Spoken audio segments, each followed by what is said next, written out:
And now we will hear the closing arguments from both the yes side and the no side before we wrap up in conclusion. So I would first like to thank all the speakers who have given us some very interesting and insightful information on the topic of climate change. I will quickly summarize the arguments that were in favor of the anthropogenic climate change, which were notably deforestation, with the overall loss of forests all over the world due to either consumption of food, agriculture, or deforestation, which leads to climate change as there is less CO2 absorbed by trees. There was also the mention of fossil fuels and their burning, so there was a strong contrast between our need to burn less fossil fuels and our very reliant lifestyle, which depends almost entirely on the burning of fossil fuels, which is pushing for research in more renewable energies. Then there's also farming and food consumption, which is an industry that is led by huge food consumption and is causing the release of two main greenhouse gases, which are notably CO2 and methane. And also the pesticides used in farming destroy a lot of natural biomes in the areas surrounding the areas of farming. And then there's all these arguments put in combination with the fact that population is growing, which is only going to demultiply the effects of climate change over time. And then it is also important to mention that there are more arguments, notably elaborated in the written report that I encourage you all to read through. And one of these arguments is the human diet, which is saying that our diet is responsible for almost 15% of climate change, and that through our high consumption of meat and dairies. These products are focused upon as they result from the farming of livestock, and livestock is known for requiring not only a lot of space, which causes deforestation as we've seen, but also a lot of resources. Grain, which could be used for food for humans, and also, for example, up to 10 liters of milk for 1 pound of cheddar cheese. And all this livestock produces very high amounts of greenhouse gases through digestion, contributing even more to the climate situation. As I said, the numbers are in the report that I invite you to read. And when taking into account the fact that we overconsume a lot, meaning that a lot of the food we produce gets wasted, this puts extra pressure on the farming industry, which pollutes more than it actually should. And now regarding overconsumption, as mentioned previously, it has a huge environmental impact caused by our food consumption. And so when looking at world hunger, it is actually not the fact that there aren't enough resources, but rather that they are allocated unequally. We're also producing a lot of goods that are cheap and expendable due to the capitalistic nature of the system we live in, which is driven by production, consumption, and leaves us with enormous amounts of plastic goods that are very hard to recycle and end up in landfills and destroying natural habitats, which in turn cause pollution that will lead to more climate change. And then there's also the question of the fact that the 20% richest are actually consuming most of the resources on this planet Earth. And now a lot of international institutions and international efforts are leading towards helping these people getting out of poverty. But an aspect to take into account is that when these people will get out of poverty, they will also start consuming like us, as they will introduce a bigger capitalist market. And it is a fact that if everybody on Earth consumed like the average American, we would actually need the resources equal to 4 planet Earths to sustain everyone's consumption.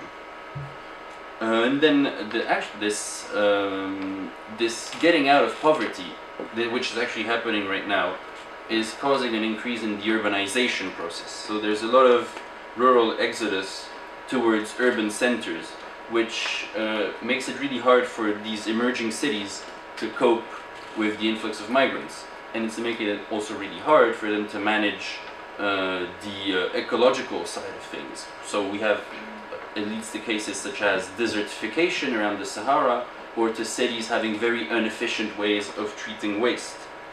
And this destruction of the flora, combined with increased pollution levels in linked to urban activities, needs to be monitored and dealt with effectively in order to avoid ecological and climatic disasters. And all the arguments previously mentioned lead to one main area, which is pollution, and how pollution affects climate. For example, a lot of the goods we use, such as some things that seem benign, for example, fragrances, makeup, tobacco, cleaning products, all these products once used end up either in the water, in the air, in the soils, and lead to destruction of fauna and flora, and leads to nature being less able to deal with the amount of greenhouse gases it is given. And now I will pass on the floor to the next closing remarks. Well, I think most of the evidence has been presented to you, and I just wanted to take a step back and look at it from another perspective, from a perspective of ideology. So the notion that climate change is mainly driven by human activity is in part an ideological one, which can be traced back to anthropocentrism. The belief that humankind is the center of the universe, and in this case, that human activity greatly affects how Earth's ecosystems will play out. So first of all, this is an issue of a small picture. Most pieces of evidence are taken at the local level, which seems to have a greater impact on the local ecosystem than it would when abstracted into a bigger picture. Second, we have the issue of short-term thinking.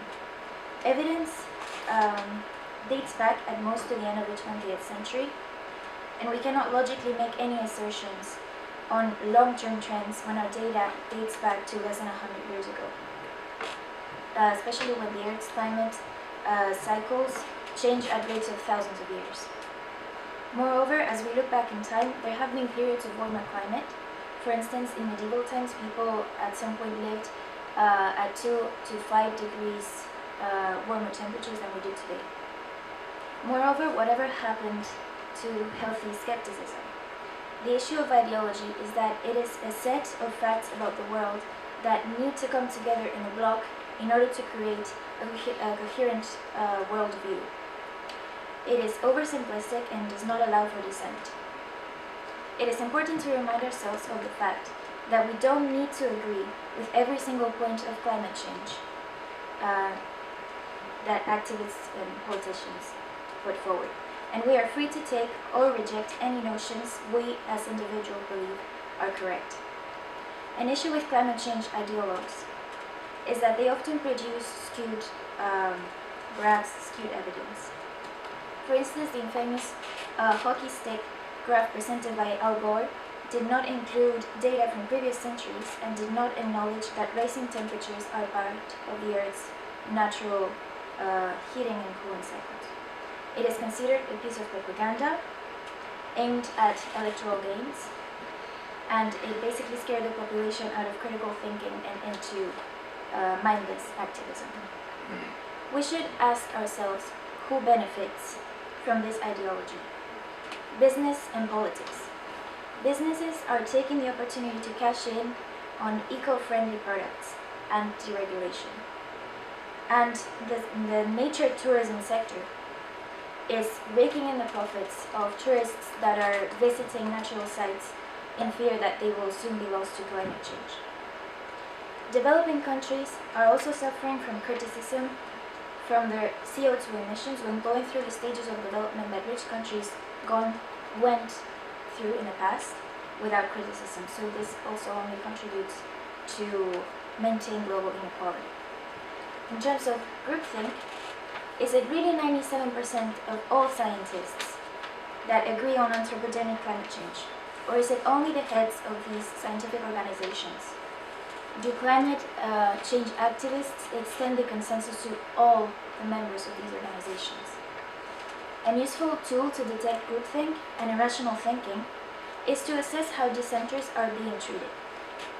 For instance, zoologist Susan Crockford was expelled from her teaching role after suggesting to her students that there was substantial evidence that polar bear populations were thriving instead of coming to extinction. Moreover, the BBC and other media outlets are notoriously biased in who they choose to give airtime to, and have frequently distorted the views of skeptic scientists, mostly in order to make fun of them. There is a vendetta against nuclear power plants after it has been proved that they emit testimonial amounts of CO2 into the atmosphere, unlike solar panels, which are hardly recyclable and are dumped into the environment in an effort to cut costs. But most importantly, let us take a step back and admire the force of nature. Climate change is a natural phenomenon. Solar activity, highly unpredictable, is now at a maximum, causing a warming effect. The Arctic ice is melting as part of its natural cooling and heating cycle, and has only slightly decreased when we take also into account the Antarctic ice, not the Arctic, only the Arctic ice, in recent years due to natural wind and ocean current phenomena, such as El Niño. Volcanic eruptions are the major natural causes of CO2 emissions. Extreme weather events have been traced back to a conjunction of natural conditions and not human activity. The natural heating and cooling cycle of the Earth has been observed, showing variances in temperatures across time. Deforestation has been proven to be insignificant to the levels of oxygen in the atmosphere. A slight tilt in the Earth's axis, in terms of orbital variations, can greatly change local and global climate trends. In conclusion, we should be aware of our place in the ecosystem. It is true that human activity causes changes in the environment more so than any other species. However, it is also true that these changes, in the larger scale, are not as alarming as climate change activists would let us to believe. And most importantly, we should not credit ourselves for a natural fact, the natural fact of climate change, part of the Earth's functioning and well beyond our power and influence. So to wrap up this presentation, we just wanted to take a minute to say thank you for everyone's hard work on this project. There were a lot of hours put into it. Especially shout out to Sarah and Laura who went through and edited and formatted everything. Thank you to Professor Bernard for facilitating this research, and to Mr. G. Descent for putting all the videos together and for taking time out of your schedule to come help us with the Vox Pops and put the videos together. So we just wanted to say thank you for that, and now enjoy thinking what you think about climate change.